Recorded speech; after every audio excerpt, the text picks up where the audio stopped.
Baruch Hashem, por mais uma noite de estudo, né, através desse canal, o Zoom. Nós estamos estudando a quarta porção da Parashá Bereshit, né, que começa do capítulo 3º até o versículo 22, até o quarto 18. Tá? Nós estamos na data de hoje, pegando a data hebraica, 24 de Tishrei, de 5.782, correspondendo ao calendário gregoriano, dia 29 de setembro de 2021. O Morê da Noite será nosso Rosh Levi de Campinas, que auxilia o nosso rabino em São Paulo, na Beit Tucuruvi. Está com a palavra, meu amado, pode iniciar.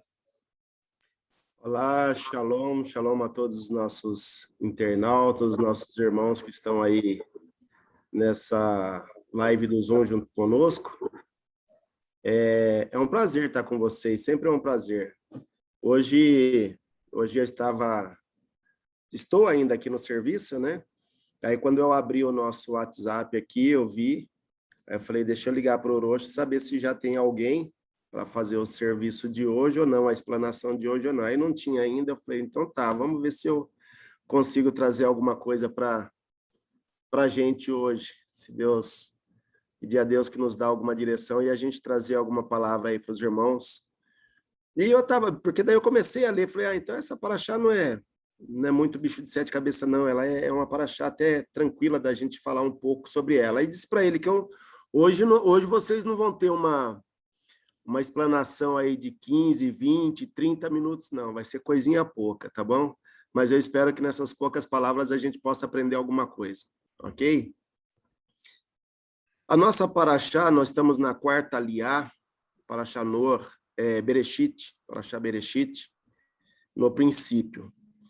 E eu começo lendo no capítulo 3, versículo 22, que diz o seguinte: Então disse o Senhor Deus, eis que o homem é como um de nós, sabendo o bem e o mal. Ora, para que não estenda a sua mão e tome também da árvore da vida, e coma e viva eternamente, o Senhor seu Deus, pois, o lançou fora do jardim do Éden para lavrar a terra que fora tomado.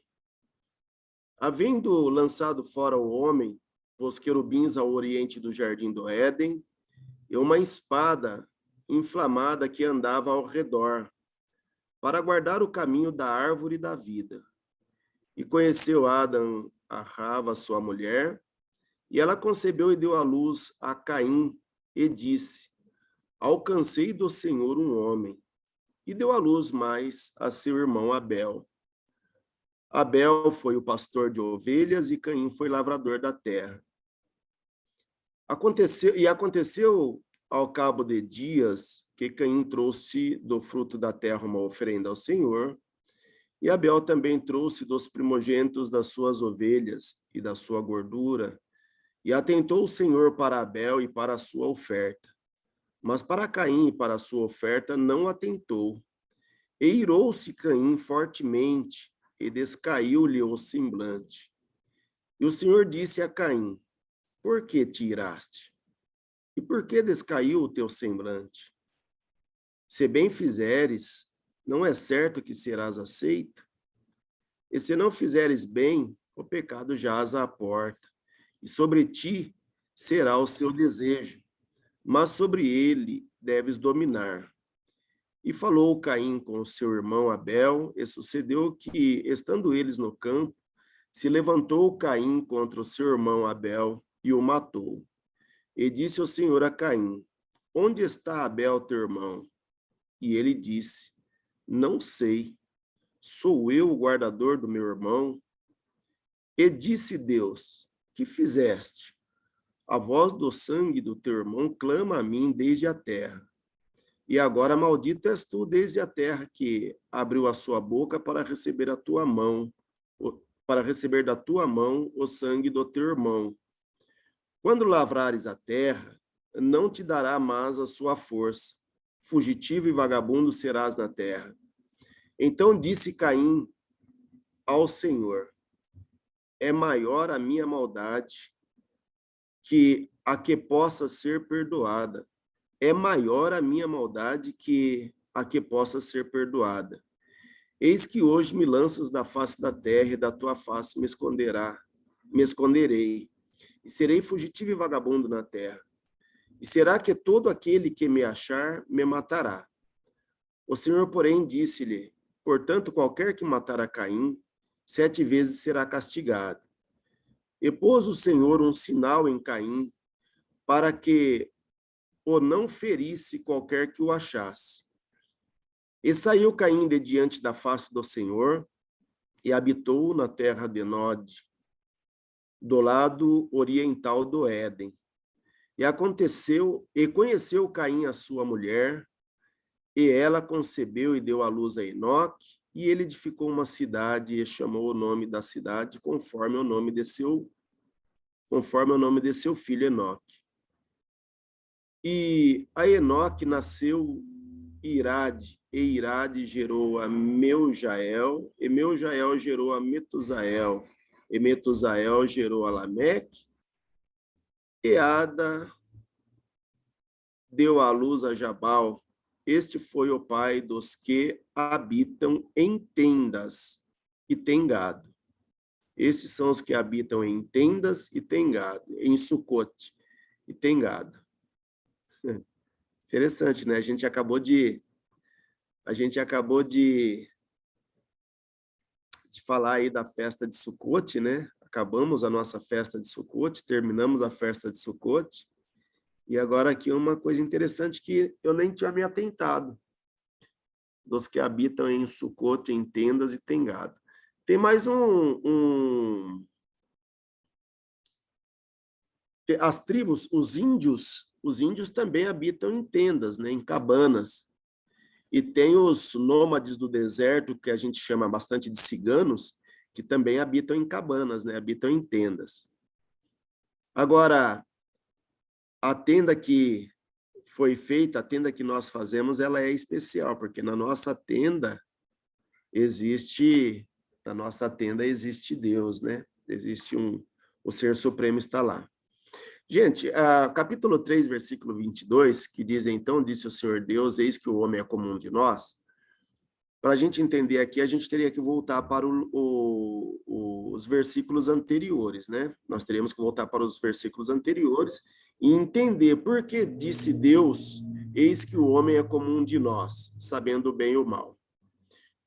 Porque a gente já sabe, acho que não necessariamente precisamos ler, né? Mas se o irmão quiser colocar aí até os versículos anteriores, a gente vai entender que para o homem se tornar como um de nós, assim como disse Deus, né, se tornar como Deus e os anjos ali, conhecedores do bem e do mal, foi necessário que eles fizessem alguma coisa.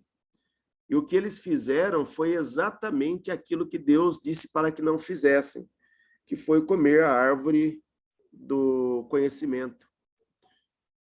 Agora, o que é mais interessante, que quando Deus disse para eles não comer dessa árvore, do fruto dessa árvore, ele havia plantado um jardim, ele havia plantado várias árvores, vários frutos. Eu fico imaginando a quantidade de árvores e frutos que existia ali naquele jardim.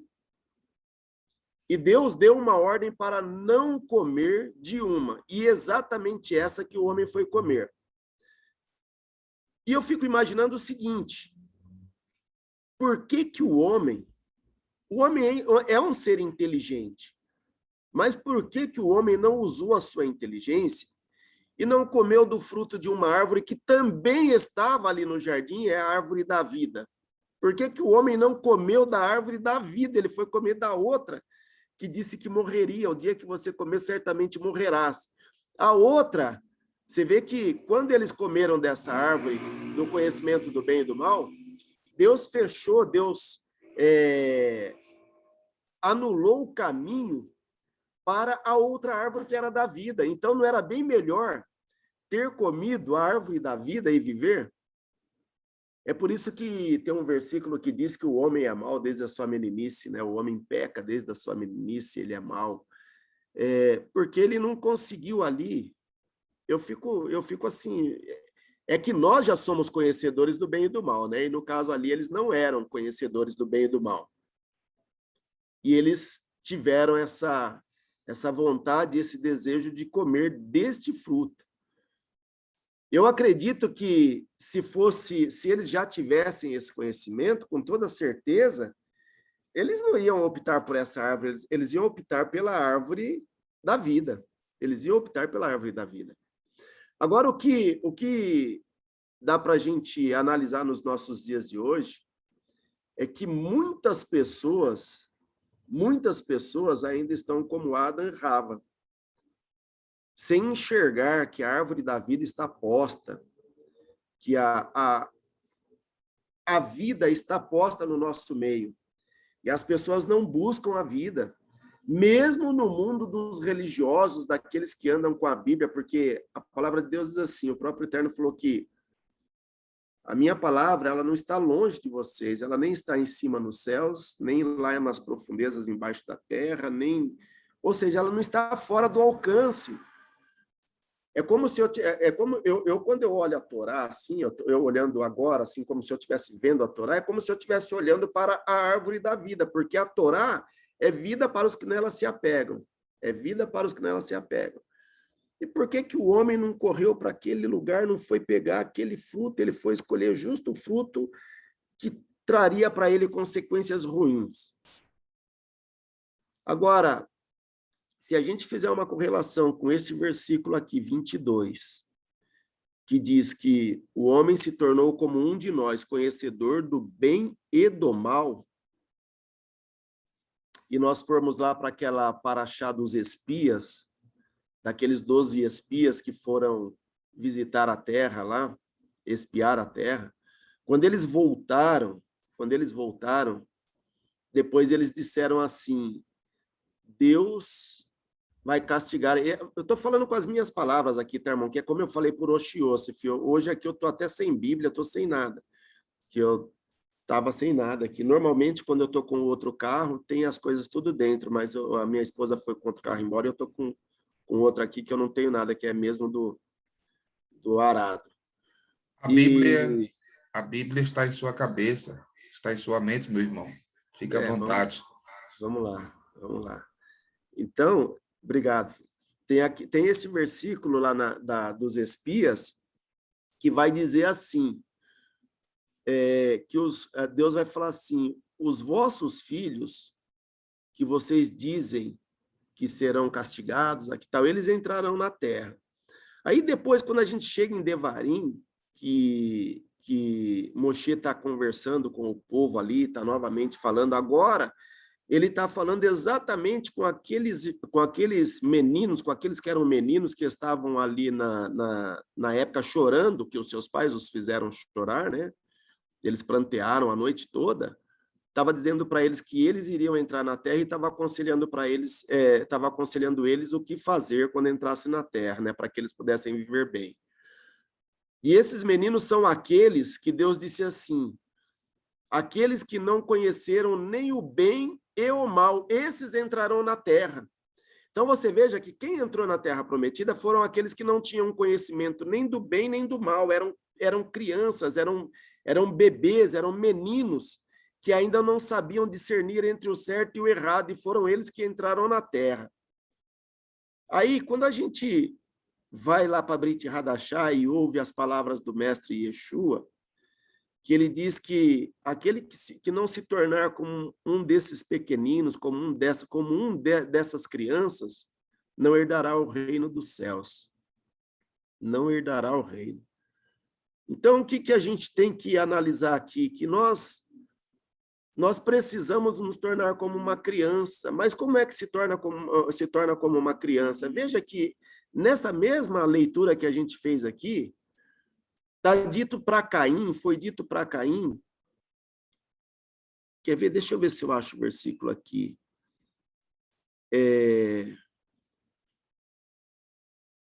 Versículo 5. Mas para Caim e para a sua oferta não atentou.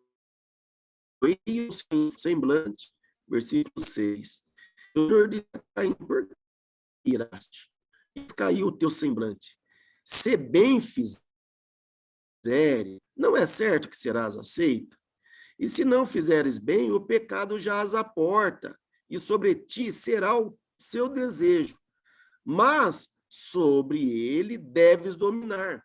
Então, veja bem, neste caso aqui, como nós somos conhecendo do mal, eu fico imaginando que para nós nos tornarmos como uma criança ou como aqueles que não conheciam nem o bem e o mal, nós precisamos agora dominar, porque está dentro de nós. Então, nós precisamos dominar o que está dentro de nós, que é o bem e o mal. Está escrito aqui. Se não fizeres o bem, o pecado jaz à porta, e sobre ti será o seu desejo. Irmãos, a gente estava analisando ali as 4 espécies e não levando agora para um outro lado, quando se fala das cabanas e das 4 espécies, relacionando ela com um ser humano e não com os seres humanos que existem, que nós precisamos conviver com as 4 espécies. Mas eu tenho analisado que as 4 espécies, elas estão dentro da gente, dentro de nós mesmos. As 4 espécies estão dentro de nós mesmos. O etrog representando o coração, onde tem os desejos e as emoções, o etrog. Aquela vara comprida, que é o lulav, representa a nossa espinha, para que nós fiquemos ereto, nossa espinha dorsal, para que a gente fique ereto. Tanto que quando eu disse para que a gente fique ereto, para que a gente ande em caminho reto, para que nós andemos em caminho reto. Seria mais ou menos isso. Não vou me aprofundar muito aqui na questão, mas seria isso, para nós andarmos em caminho reto. Até porque, normalmente, quando se tem dor, algum problema na espinha, na coluna, essas coisas, é exatamente porque nós não estamos eretos, né? Nós não estamos retos. Nós temos o costume de ficar torto, né? E diz que esse lulav, ele tem que ter essa representatividade para nós andarmos no caminho reto. E o aravá, eu vou falar a murta, né, aquela que é aquela folhinha redondinha, ela representa os nossos olhos, para onde nós vamos olhar. E o chorão, que é aquela outra que representa a nossa boca, a nossa fala. Nós temos que entender o que nós falamos. E aí, todas essas 3 espécies, elas estão unidas na mão direita. E o etrog está na mão esquerda. E você precisa colocar os 4 e chacoalhar os 4 para que os 4 estejam juntos. Mas você veja que, se você não estiver em retidão, você não consegue alcançar o caminho correto. Se você não tiver os olhos olhando para aquilo que é de bom, os seus olhos vão olhar, não é isso? E conforme os seus olhos enxergam as coisas que você vê, você tem que trazer tudo aquilo para o que é bom. E a sua boca não pode falar o que é ruim e o que é mal. E o nosso coração, como diz o Orochi Uriel e nas suas prédicas, o nosso coração, que é representado pelo lulav, pelo etrog, ele muitas vezes pode nos enganar, embora seja ele o inteligente, seja ele o completo. Ele pode nos enganar, porque ele é aquele que mexe com as emoções. Então, você percebe que, muitas vezes, nem sempre a gente fala que a boca fala daquilo que o coração está cheio, né? Mas nem sempre você fala aquilo que está no seu coração, porque você consegue guardar. Você consegue guardar. Então, nem sempre você expressa aquilo que você quer. Aí é o que disse Shaul Rachalia, quando se trata de nós controlarmos o que há em nós. O que eu quero fazer, o que eu desejo fazer, eu não faço. Mas aquilo que eu não quero fazer, eu faço. Aí, às vezes, as pessoas confundem isso aí com o seguinte: eu não queria fazer, mas eu fiz. Só que não é você, não é. Quando ele diz ali, o que eu não quero fazer é o que eu faço, ele controla o coração dele, ele controla as suas emoções para ele não fazer, muitas vezes, o que é mal. Ele controla para não fazer o que é mal. Porque o que é bom, a gente tem que fazer. E ele diz assim: aquilo o que eu não quero, eu faço, e o que eu quero, muitas vezes, eu não faço. E é verdade, muitas vezes a gente deixa passar oportunidades de coisas que a gente olha assim e fala, puxa vida, eu poderia ter feito aquilo e aquilo outro e tal. Eu me lembro uma vez que eu estava descendo para fazer uma venda lá em Santos, e no pedágio estava meio chuvoso assim, e no pedágio apareceu um rapaz vendendo pipoca, e eu estava com fome, estava eu e minha esposa, e a gente estava com fome. Estava vendendo pipoca e chocolate. E eu pichinchei para o cara ali, sabe? Eu pichinchei para ele. Aí depois que eu cheguei no pedágio, eu falei, amor, a gente vai ter que voltar. Peça a Deus que esse rapaz esteja lá de volta. Se ele estiver lá, eu vou dar o dinheiro para ele e não vou nem levar as coisas que ele tinha, porque veja bem, o rapaz está ali trabalhando, tentando a sua sobrevivência. O produto que ele estava vendendo já era barato e eu ainda quis que fosse mais barato ainda. E porque ele não fez o que eu queria, eu acabei não comprando. Quando eu cheguei lá embaixo na praia, o mesmo produto que ele estava vendendo, eu comprei e paguei mais caro. Mas é aquilo que eu digo, a gente vai vivendo e aprendendo, vai vivendo e aprendendo. E depois disso daí, o Rabino me conhece, ele sabe, eu pichincho muito quando eu vou comprar as coisas. Eu não gosto de comprar as coisas, não gosto. Tem que eu fazer as cotações e tem que ser no preço que eu, muitas vezes, que eu quero pagar. Mas a gente tem que saber onde, até na pechincha, a gente tem que saber onde pechinchar, com quem pechinchar. Ao invés de você querer pagar barato no camarada que vende ali na esquina, aí tente pagar mais barato no cara que está lá naquela baita da loja grandona, que tem um monte. Ele tem condições, se ele vender barato para você, ele não vai fazer falta para ele. Agora, o outro, coitado, se ele vender barato, ele não vai ter lucro, ele simplesmente vai fazer, às vezes, uma troca, né? Só uma troca. Talvez seja isso. Bom, mas voltando, quando a gente fala do nosso ser, que nós precisamos dominar o que há dentro de nós, que é o bem e o mal, porque ele foi colocado em nós. E tem uma palavra lá se eu não me engano, acho que é em Tiago, que fala também que aquele que domina, o homem que consegue dominar o próprio corpo, ele conseguiu a maior bênção de todas elas. Que aquele que domina a língua, dominando a língua, ele consegue controlar o corpo inteiro. E depois tem a outra que fala do domínio próprio. Eu acho que se nós conseguirmos nos controlar e nos dominar, o que tem em nós, a gente consegue alcançar tudo o que nós queremos, os objetivos que nós queremos de bom. Nós vamos conseguir.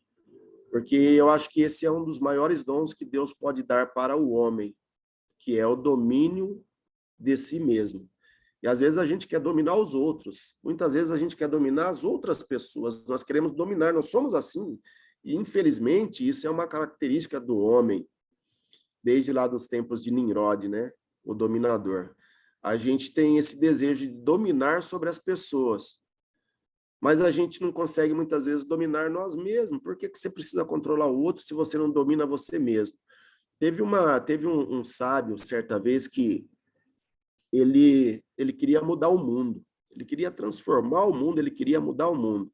Eu não estou saindo fora da Paraxá, porque eu estou me atentando a esses primeiros versículos aqui apenas, eu não vou comentar todos os versículos, não. Então, em cima desses aqui que eu li, dos primeiros versículos aqui, é que eu quero focar, tá?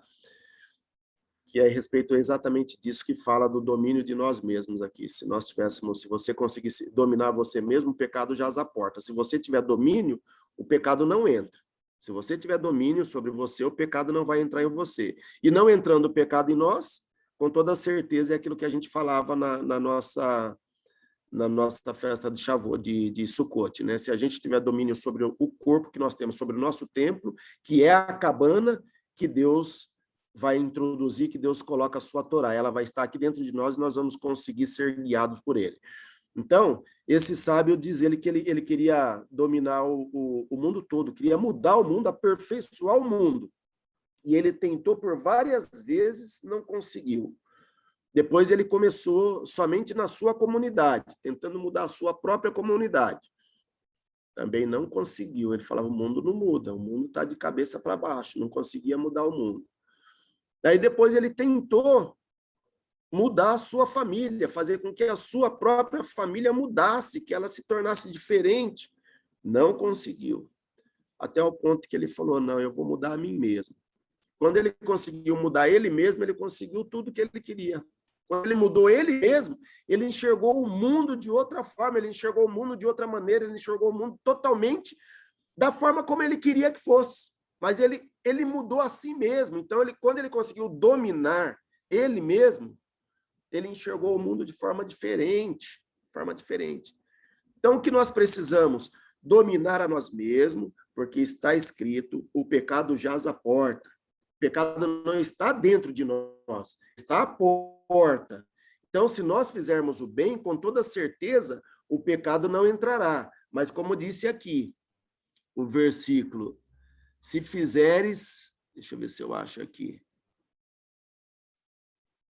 Eirou-se, versículo 7. Se bem fizeres, não é certo que serás aceito. Então, se você fizer o bem, não é certo que você vai ser aceito diante de Deus. O teu sacrifício, se você fizer o que é certo, se você fizer o bem, aqui está se tratando do sacrifício de Caim e de Abel, não é certo que Deus vai aceitar o seu sacrifício, mas, todavia, se você fizer o que é mal, não é isso? E se não fizeres o bem, o que é não fazer o bem? É fazer o que é mal. Então, todavia, se você não fizer o bem, o pecado jaz à porta e sobre ti será o teu desejo, porque o seu desejo vai te controlar, não é isso? Mas sobre ele deves dominar. Foi o que Deus falou, você entende? Então, sobre o seu desejo, você deve dominar. Senão, o pecado jaz à porta, ele vai entrar. E aí, se o pecado habitar em você, com toda certeza, a Torá não está em você, com toda certeza, o Ruach não vai estar em você, e com toda certeza, Deus não vai estar em você.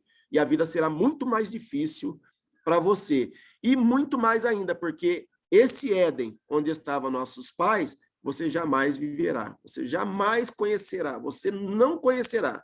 E nós lutamos. Eu costumo dizer que a nossa luta não é simplesmente para uma vida futura.